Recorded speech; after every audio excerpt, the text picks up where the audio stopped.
जय गुरुदेव शाकाहारी सदाचारी बाल संघ साप्ताहिक पत्रिका। सत्संग सुनते रहोगे, नाम की कमाई में लगे रहोगे और गुरु से निरंतर प्रेम करते रहोगे, तब तुम्हारे दुनिया के ये बंधन ढीले होंगे।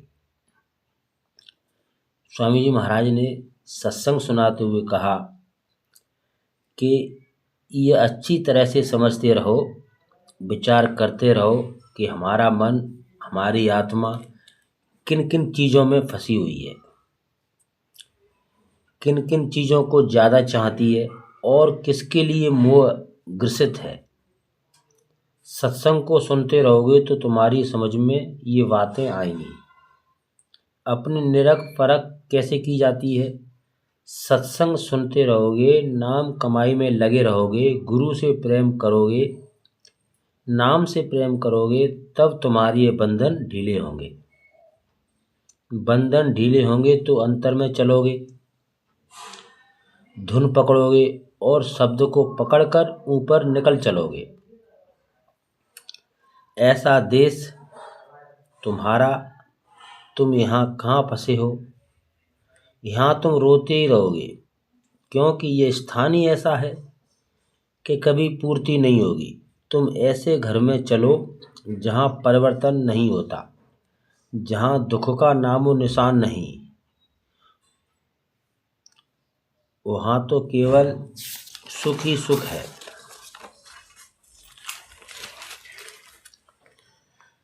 तो अमृत ही है, जितना चाहो छककर पियो, ऐसा है तुम्हारा सत्य देश। दुख तो यहाँ है, क्योंकि कोई चीज़ स्थायी है ही नहीं। आज मिल जाएगी, कल ख़त्म हो जाएगी। मिलने पर खुश हो जाओगे, चली गई तो रोने लगोगे। आने जाने का एक ही रास्ता है, दूसरा कोई नहीं। जितनी जीवात्मा आई एक ही रास्ते में,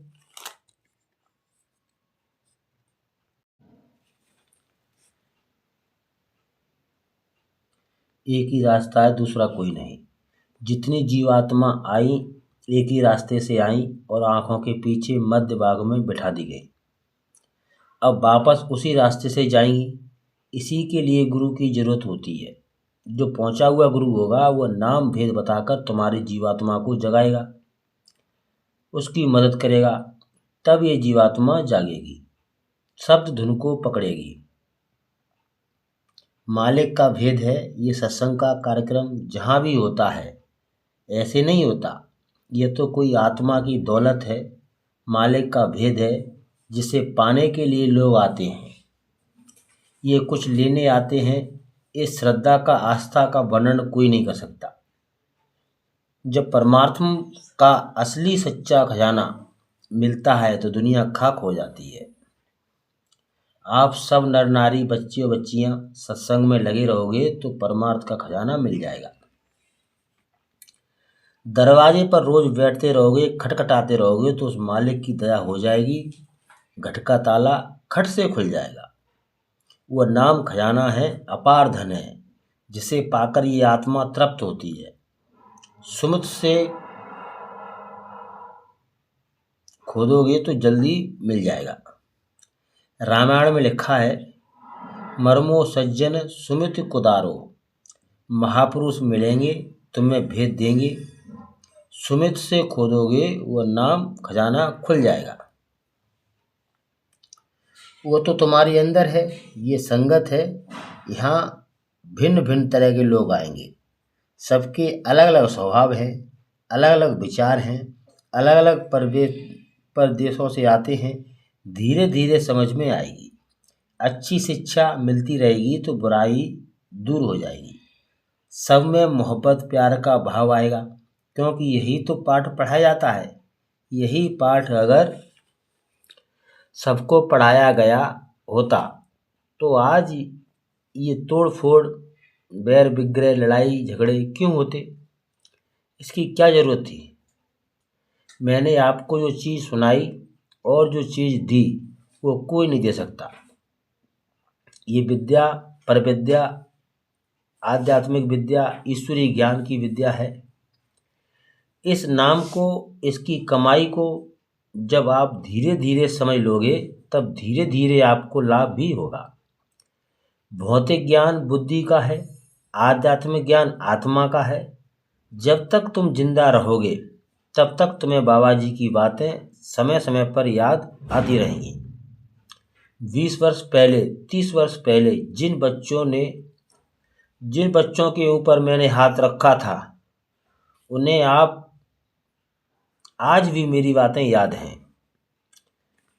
मेहनत करो, आप भाग्यशाली हो, आपके पुण्य की घड़ियां चल रही हैं।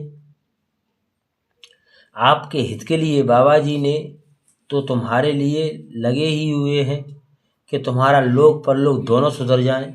लेकिन एक तरफा काम नहीं होता। मैं तो मेहनत कर ही रहा हूँ, तुम भी मेहनत करो, कोशिश करो, तब काम बन जाएगा। तुम्हारे घट का जो थाल है उसमें जो मूर्छा लगा है, जो जंग लग गया है, उसे रगड़ा जाएगा तो छूटेगा। वो इतना जम गया है, इतना चिकट हो गया है कि तारकोल उसके आगे कुछ नहीं। तारकोल तो छूट सकता है, किंतु तुमने जो अपने ऊपर कर्मों की गंदगी जमा कर रखी है वो बिना महात्माओं की कृपा के नहीं छूट सकती। मौत को हमेशा याद रखो। गुरु की दया से मन पर, जीवात्मा पर दबाव पड़ता है, तब ये मन धीरे धीरे बस में आता है। ये बराबर याद करते रहो कि ये शरीर रूपी मकान खाली करना है। इसे कोई रोक नहीं सकता, कोई कुछ कर नहीं सकता। चाहे राजे महाराजे हों, करोड़पति हों या खरबपति हों, फौज फाटे, धन दौलत, इसे कोई रोक नहीं सकता। आप हमेशा याद करते रहो कि इसे खाली करना है, इससे तुम्हारा काम जल्दी होगा। ईश्वर खुश होगा जब तुम उसके दिए हुए इस मकान से अपनी जीवात्मा का काम कर लेते हो तो काल भगवान बहुत खुश होता है। लेकिन जब तुम उसके मकान को गंदा करते हो, तोड़ फोड़ करते हो, इस अनमोल शरीर की इज्जत नहीं करते हो, तो तुम्हें वह बहुत ही सख्त नाराज होता है। एक बार अपना काम कर लो, निकल चलो यहाँ से और उस स्थान पर पहुँच जाओ जहाँ जन्मना मरना खत्म हो जाता है और फिर लौट कर आना नहीं पड़े। फिर जब तक तुम्हारे श्वास की पूंजी है तुम आते जाते रहो। कौन तुम्हें रोक सकता है?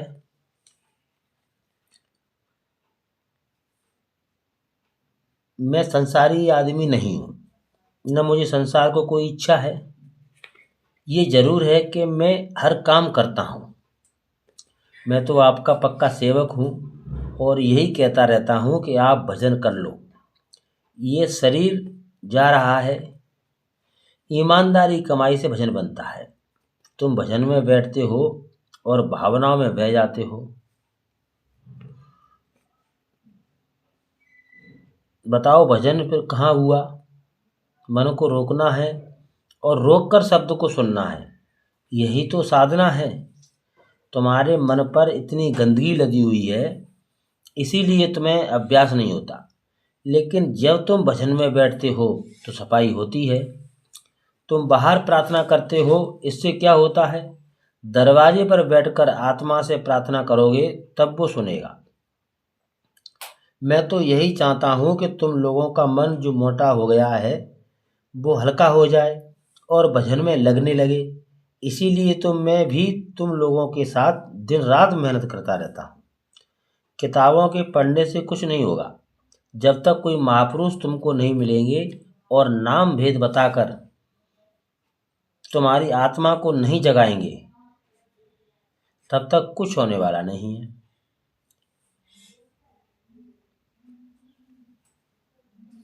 ये जो मुझे खरीद ले, ये बात स्वामी जी महाराज ने मेरे सामने उन सेठ जी के निकट के रिश्तेदारों से कही थी।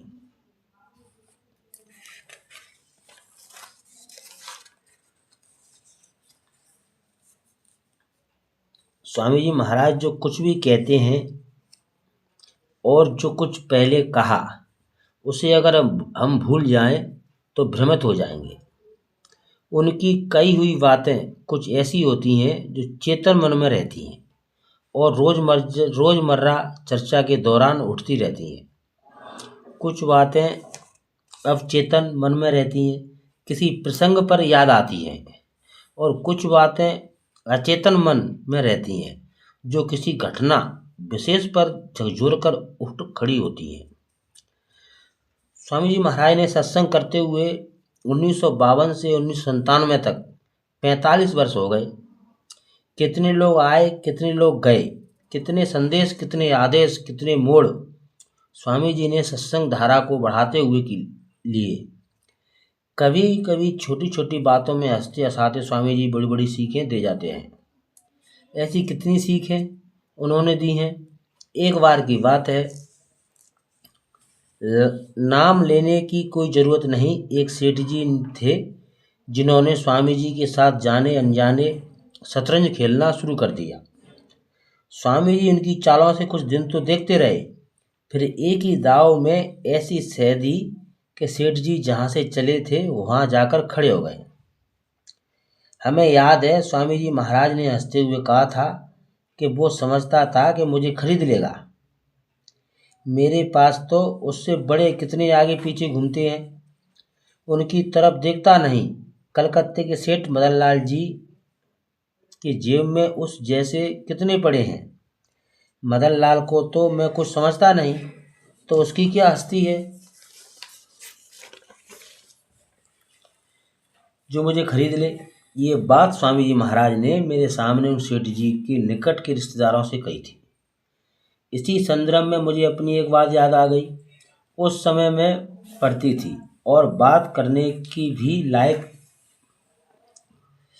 नहीं थी। स्वामी जी महाराज से भी मैं ऐसे ही खुलकर बात करती थी। एक बार मेरी अम्मा ने ऐसे ही मेरी शादी की कोई चर्चा की। स्वामी जी ने मेरे सामने, मैं चुप थी, क्या बोलती। स्वामी जी ने मुझे बड़े गौर से देखा और हंसे। फिर अम्मा से बोले कि एक बात है कि यहाँ जाएगी और मैं वहाँ पहुँचा तो ये एकदम सबसे कहकर चल देगी कि मैं जा रही हूँ। मेरे स्वामी जी महाराज आए हुए हैं। फिर हंसकर बोले कि ये भी कह सकती है कि कौन स्वामी जी, कहाँ के स्वामी जी, मुझे तो कुछ याद नहीं। मुझे हंसी आ गई और मैंने स्वामी जी की तरफ देखा। स्वामी जी ने मुझे देखते हुए कहा कि देख भाई, तू ऐसा भी मत करना कि सबकी मर्यादाओं को तोड़कर चली जा कि मैं जा रहा हूँ, स्वामी जी के पास मेरा कोई क्या करेगा। या फिर ऐसा भी न करना कि भूल जाना मुझको। मैंने चुपचाप सुना और उसे उस समय मैंने एक बात की बात समझा, लेकिन जब मेरी शादी का वक्त आया तो स्वामी जी महाराज का एक संदेश मुझे मिला, तो उनका आशीर्वाद ही था। अब एक नए रास्ते पर तू जा रही है, यहाँ कोई ऐसा कदम मत उठाना, ऐसा व्यवहार मत करना जिससे लोग मेरी तरफ उंगली उठाएं कि क्या यही तुम्हारे गुरु ने सिखाया है। उस समय मुझे स्वामी जी की हंसी में कहा कि बात एकदम याद हो गई थी। आज जबकि ज़िंदगी काफ़ी आगे आ चुकी है, अब नई पीढ़ी उठ खड़ी हुई है, काफ़ी बदलाव आया है। मुझे लगता है कि आज से 40-42 साल पहले कही गई स्वामी जी महाराज की बातें आज भी उसी तरह सब पर लागू होती हैं। अब ये बात अलग है, कोई उसको माने या ना माने।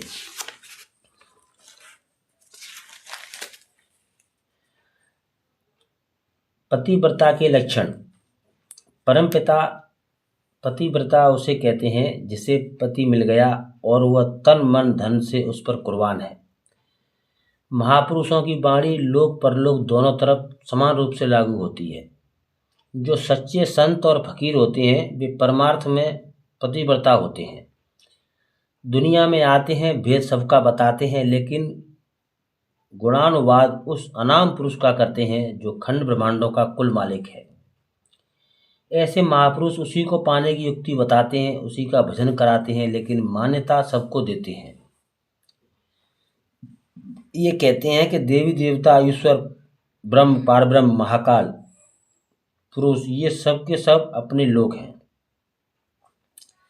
सबके स्थान हैं, लेकिन इनमें से ये जीवात्मा किसी की नहीं है। जीवात्मा तो उस अनामी महाप्रभु की है जो इन सबसे परे है।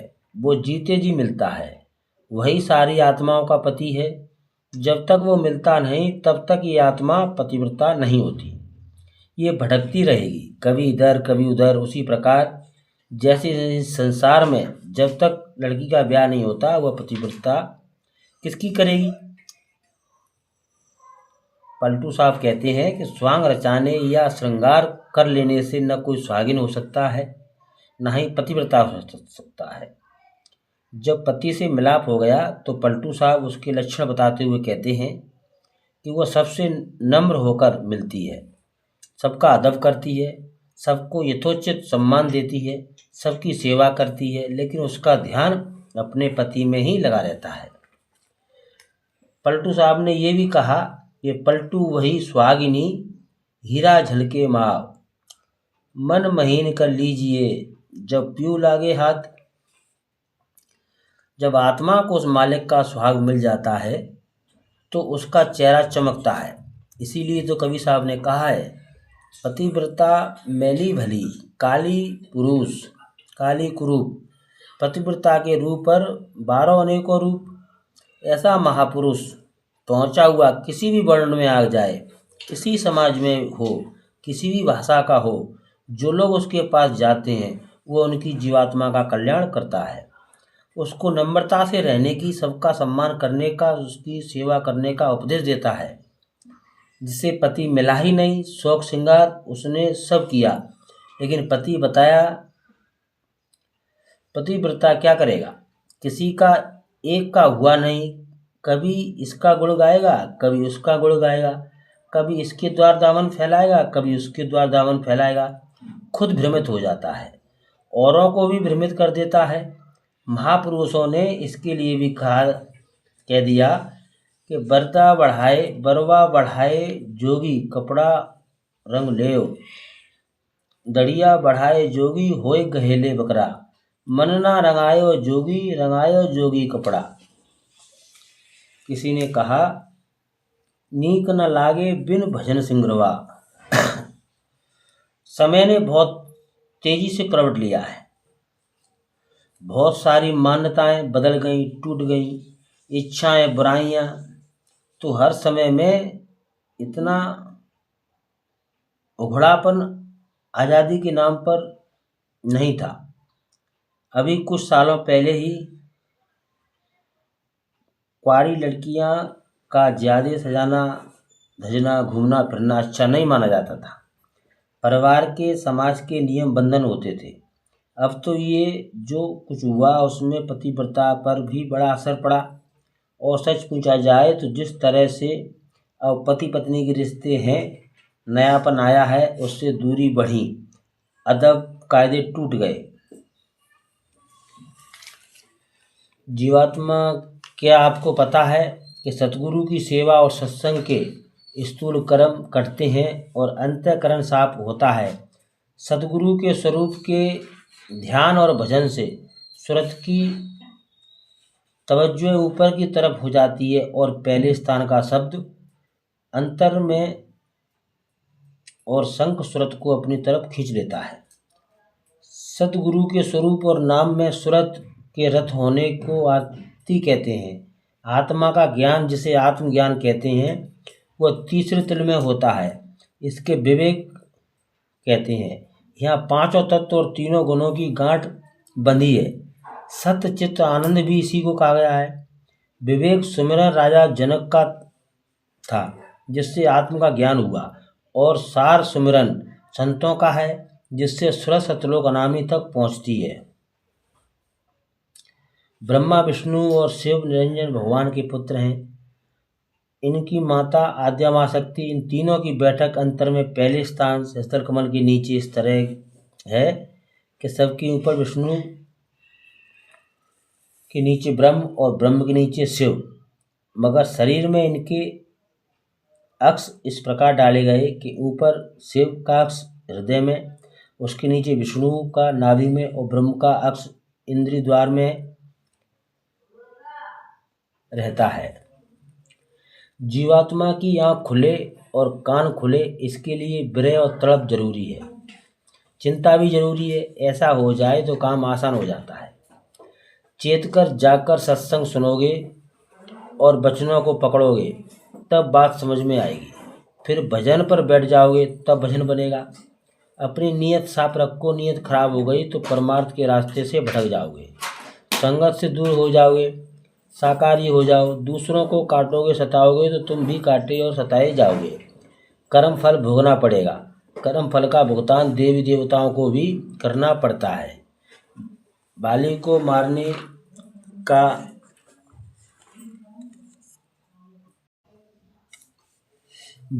मारने का बदला भगवान राम को भी चुकाना पड़ा।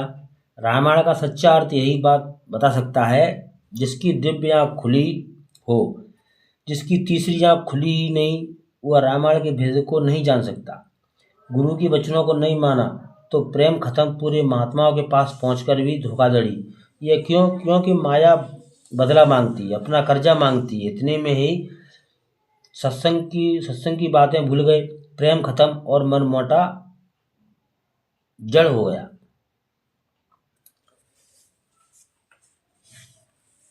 श्रद्धा फलीभूत होती है। स्वामी महाराज ने एक कहानी सुनाई। एक गांव के बाहर एक महात्मा जी का सत्संग हुआ करता था। जहां लोग आते थे, उस गांव में एक आदमी रहता था जो बहुत ही सरल स्वभाव का भोला भाला था। एक दिन उसने सोचा कि चलो हम भी गुरु मंत्र ले लें और सुने कि महात्मा जी क्या बताते हैं। ये सोचकर ये सत्संग स्थल की ओर बढ़ चला। जब वो सत्संग स्थल पर पहुंचने ही वाला था कि महात्मा जी ने वहां बैठे लोगों से कहा कि देखो वो कौन आ रहा है। लोगों ने मुड़कर देखा और दौड़ पड़े और चिल्लाने लगे कि मारो मारो, पकड़ो। वो आदमी सीधा था।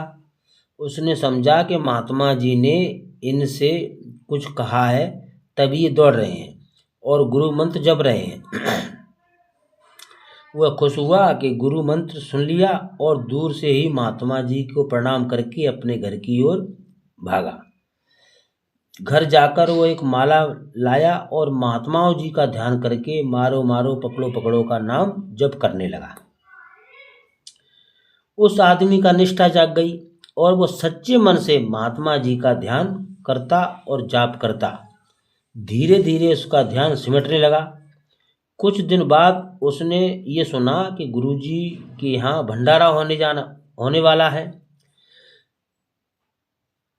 उसने सोचा कि भंडारे के अवसर पर गुरुजी का दर्शन बहुत जरूरी है। जहाँ भंडारा होने वाला था वह स्थल नदी के उस पार था। वो आदमी अपनी श्रद्धा और साधना की मस्ती में गुरु दर्शन के लिए चढ़ पड़ा। जब वो नदी के किनारे पहुंचा तो देखा बहुत बड़ी भीड़ नदी पार जाने के लिए इकट्ठी थी, पर कोई नाव नहीं थी। उसने लोगों से पूछा कि आप लोग यहाँ बैठे क्यों हो? लोगों ने कहा कि नाव नहीं है, पार कैसे जाएं?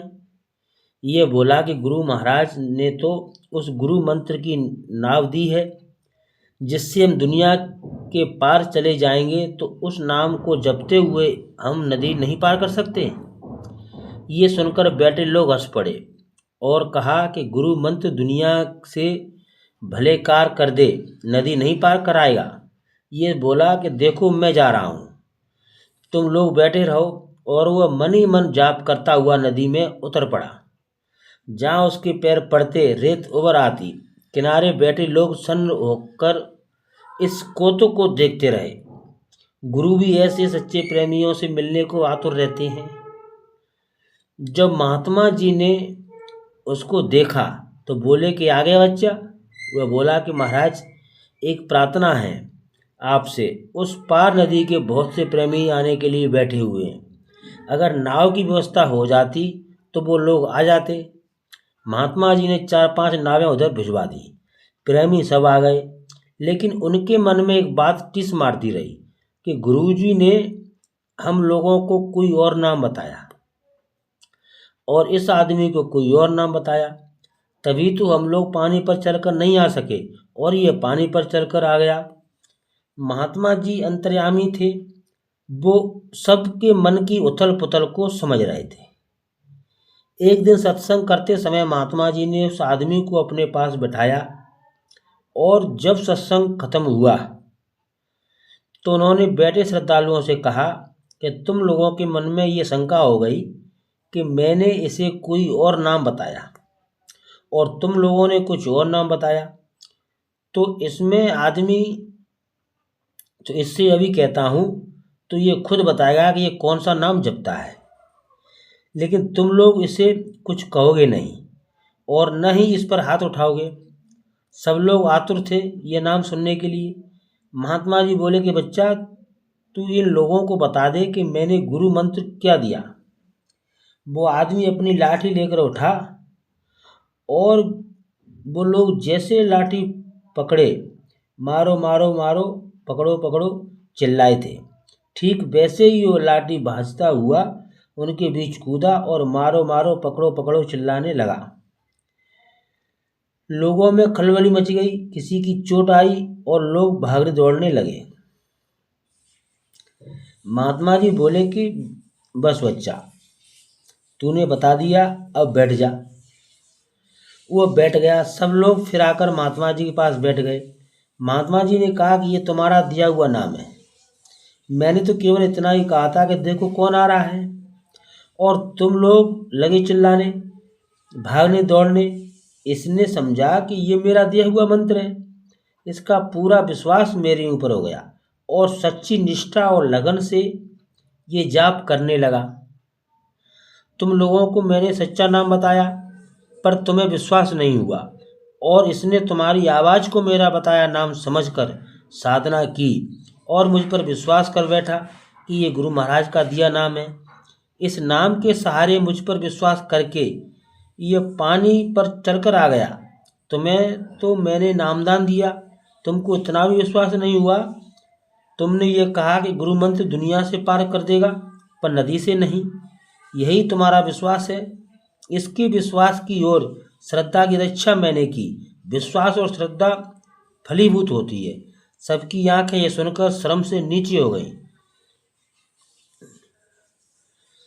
जय गुरुदेव बाबा कहा करते कि महात्मा किसी नाम के अधीन नहीं होते, नाम उनके अधीन होता है। ये चाहे तो पत्थर पत्थर, पानी पानी जपाकर जीवों का कल्याण कर दे।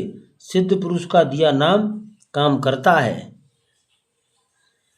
एक बार स्वामी जी महाराज ने नीमसार में महामानव अति कुंभ में सत्संग सुनाते हुए कहा कि गुरु ने प्रेमियों को जो रास्ता बताया और प्रेमी उनके बताए हुए रास्ते पर चले और उनकी जीवात्मा की आँख कान खुले तो प्रेमी कहते हैं कि यहाँ हमने देखा। गुरु ब्रह्म गुरु विष्णु गुरु देवो महेश्वरा, गुरु साक्षात परम ब्रह्म तस्मै श्री गुरुवे नमः। मंत्र तो पढ़ते हैं पर गुरु के स्थान को नहीं जानते। अगर गुरु के स्थान को जान लेते तो विकार पैदा नहीं होता, मानवता आ जाती, इंसानियत आ जाती और उसमें प्यार मोहब्बत हो जाता। जब प्यार मोहब्बत होता है तो चोरी डकैती मारपीट नहीं होती। वहाँ मित्र मित्र की चीज़ को नहीं लेता, प्रेमी प्रेमी की चीज़ को नहीं लेता। लेकिन जब शत्रुता आ गई, दिल के टुकड़े टुकड़े हो गए तो उसे कौन जोड़ेगा? इसे धन दौलत तो जोड़ नहीं सकता, इनको कोई महात्मा ही जोड़ सकता है। दुष्ट का काम क्या है? जुदा कर देना। कुल्हाड़ी का काम क्या है? पेड़ को काट देना। कैंची का काम क्या है? कपड़े को काट देना। काट तो ये सब देंगे लेकिन जोड़ेगा कौन? सुई धागा। संत जन बिछुड़े देव मिलाए, सुई सुहागा संत जन बिछुड़े देव मिलाए। कपड़े को कैंची काट देती है और सुई और उसको जोड़ देती है। तो कहते हैं कि दुष्टों की कौन जोड़ेगा? इनको संत जोड़ देते हैं। जीवात्मा जब परमात्मा से अलग हो गई, अब इनको कौन मिलाएगा? इनको भी संत महात्मा ही मिलाएंगे। गोस्वामी महाराज इतनी छोटी सी अवस्था में पूर्ण पद प्राप्त करने के बाद बहुत से लोगों को प्राप्त कराते हुए गए। उन्होंने कहा, जब जब जीवों को लेने के लिए महापुरुष आए तो लोगों ने उनको बहुत तकलीफ दी। महात्माओं के संकेत से तो मैं ऐसा ही समझता हूँ कि जब मेरे ऊपर बीती तो सभी महात्माओं के ऊपर भी बीती होगी। और जो कुछ भी उन्होंने कहा सत्य कहा, यही हृदास जी पर भी बीती। यही काशी में बेचारे जूता काट कर भी बच्चों का पालन पोषण करते थे। पूरे संत थे, उन्हें किसी से कोई झगड़ा नहीं, लेकिन उनको जूता काटना भी मुश्किल हो गया, यानी मजदूरी करना भी मुश्किल। किसी को छू नहीं सकते। छुआछूत क्या रोग है। द्वापर में सपूत जी आए, जो जाति के भंगी थे। कृष्ण ने पांडवों से कहा था कि तुम्हारा यज्ञ तब पूरा होगा जब घंटा बजेगा। यज्ञ तो किया गया, लेकिन घंटा नहीं बजा। जब कृष्ण ने कहा कि घंटा नहीं बजा, तो उन्होंने कहा कि तुमने किसी भक्त का अपमान किया होगा, इसीलिए घंटा नहीं बजा। घंटा शंख तो वे ही बजा सकते हैं। जाति के भंगी सुपुत जी महापुरुष थे। द्रौपदी ने उनका अपमान कर दिया। द्रौपदी ने पूछा गया कि क्या तुमने उनका अपमान किया? उसने कहा हाँ। तो फिर उनको बुलाया गया। अब बाद में क्या होता है, किसी के कहने सुनने से जो बात निकल गई, अब वह एकाएक फिर नहीं बनती। आपने किसी को नहीं पहचाना, न अपने सुपुत जी को पहचाना, न मीराबाई को पहचाना तो छत्री थी, न अपने गोस्वामी जी को पहचाना, वो जाति के ब्राह्मण थे। और किसी जाति में मुसलमान या अन्य जाति में आए, उनको भी नहीं पहचाना। तो कहते हैं कि हरि का भजे सो हरि का होई, जाति पाति पूछे नहीं कोई। अरे तुम कहाँ फंस गए जाकर, इसमें तुमको क्या मिला? तुमने जरा सी भी इस बात को नहीं समझा कि महापुरुष तो हर जाति में हर तरह से तुमको संभालने के लिए आते हैं। उनको जाति पाति से क्या लेना? इस चीज़ को आप लोग समझते नहीं हो।